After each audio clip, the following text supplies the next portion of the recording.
Ladies and gentlemen and non-conforming persons, welcome to the great Toyota experiment of 2023. That's this, the new 2023 Toyota Crown.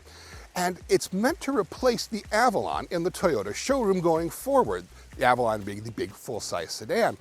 But when we first got a look at this new Crown at the Detroit Auto Show about a month ago, we were a little bit befuddled as to what exactly we were looking at. Is it a sedan? Is it a high-riding crossover coupe? Is it an SUV? Is it all of these things or none of these things or something completely different? It was a little unusual, and that's not something that you expect from Toyota. Well, we've actually had our first drive of the new 23 Crown, and I'm afraid we've actually still come away just as crown-fused as before. We talked about the styling of the 23 Crown in our up-close video from the Detroit Auto Show, which you can find on our site as well, but it bears looking into one more time, especially out here in the sunlight where you get, I think, a much better look at how this thing appears out in the real world. And I have to say, I think it's fantastic. This is such a different design from Toyota, something that we don't really expect from Toyota, which is really more associated with things that are a little bit more mundane, a little bit ordinary, a bit more mass appealing than something like this. Now, this being the Platinum model, it's got a couple of interesting features, most notably being this bi-tone paint job, black over bronze on this one. There are 4 different color options for this lower level if you want. You've also got 21-inch wheels on some fairly thin Turanza tires here, so more about what that does to how it handles in a little bit. But overall, this thing really does look dynamite. It's unlike anything else on the road today, and from a company like Toyota, that's kind of unexpected. As much as the exterior is a serious departure from the current Avalon, the interior is also just as big a change. It's not as big as it looks in pictures. The Crown looks like it's a very large sedan with lots of room inside in all of the pictures and video, but once you get in it, you realize that this is really a mid-sized vehicle. It doesn't have the same level of space that the Avalon does, either in width or length, or especially in height. My head is hard up against the headliner and this emergency grab handle, despite the fact that I have the seat all the way down. Now, yes, I've got a little extra cushion for the pushing in the back, but still, this is not as big as you would expect it to be. The material quality, however, is really quite good. The upholstery looks good. You've got nice piping here on the Platinum trim level.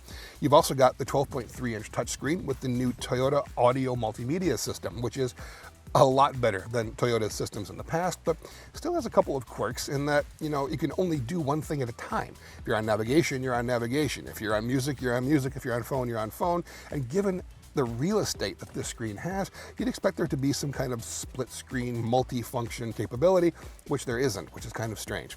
Toyota has opted, however, to not put everything into this touchscreen, such as the actual hard buttons for the climate control, which we love, quite frankly. It looks a little old school, but frankly, to have actual hard buttons for things like the seat heating and cooling, the actual climate control itself, top notch in my book. The rest of it, no, the styling is good.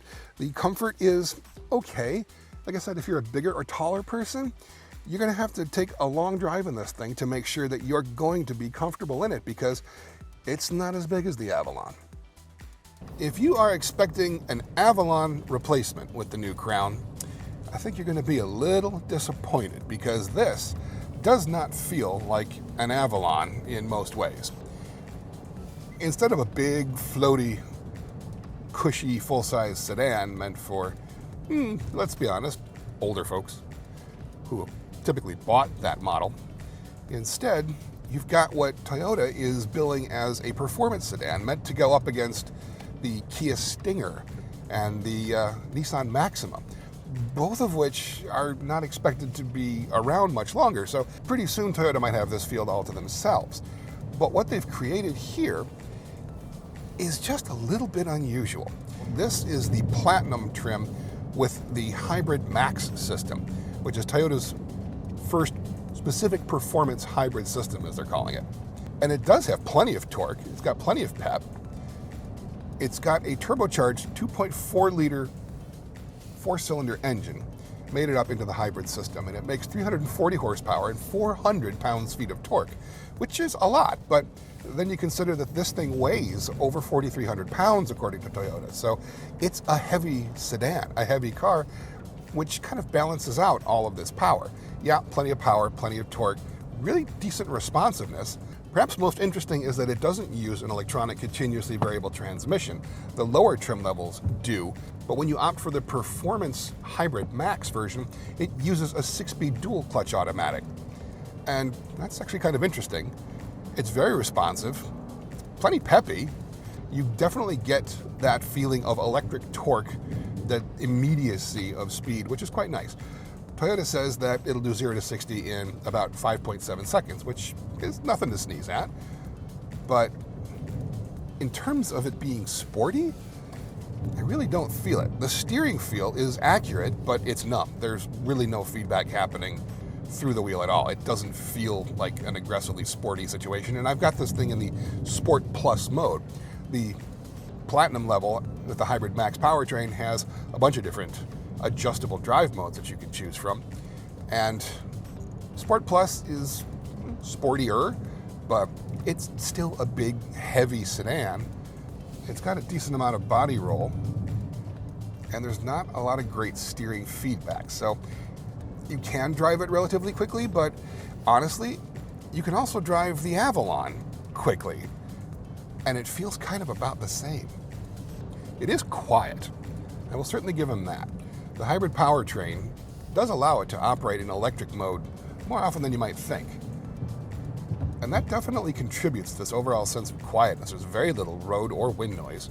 And that's especially impressive, given that you've got these optional 21-inch wheels on this trim level with very thin performance tires. So the ride quality on broken pavement, when we've actually been able to find some here in rural Tennessee, has been a little uneven until you put it into the comfort mode, which actually does smooth things out quite a bit.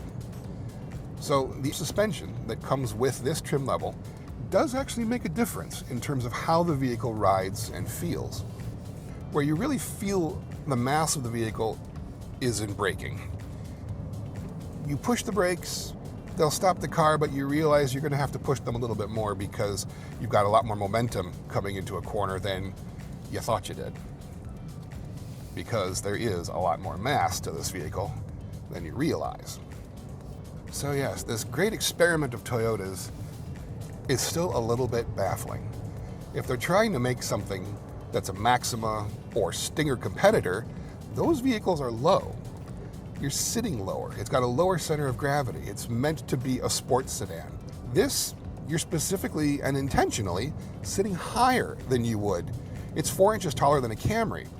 So the driving position is a lot higher off of the road surface, which doesn't necessarily lend to a more sporting attitude or orientation, which makes me think that it's, as a competitor for those two cars, it's a little unusual to try and compare them with. But what else can you compare this thing with? It's kind of a field all its own, an entry all its own, a segment all its own, because there's really nothing else quite like it on the market right now. So what exactly are we looking at? That is the overall question. And the answer seems to be, well, it is exactly what it appears to be. It is a biggish sedan that has some qualities of sedans, some qualities of SUVs and crossovers. It has a high-performance hybrid powertrain, but still gets decent fuel economy. It's got standard all-wheel drive, and it costs anywhere from around 40 grand up to the high $50,000 level. And is this something that people getting out of a traditional Avalon sedan are really going to want to get into? I have a hard time believing that one, but I think, again, that's kind of the point. Even Toyota isn't entirely sure who's going to go for this thing. They've said that they really only expect to sell about 20,000 of them a year, which is an absolutely minuscule amount for a major automaker like Toyota to bring something like this to market for such a small volume. So they're going to be following very closely to see who goes for the new Crown, and we're going to be keeping an eye on that as well. If that happens to be you and you're interested in the new Crown, you can look everything up about it at Cars.com.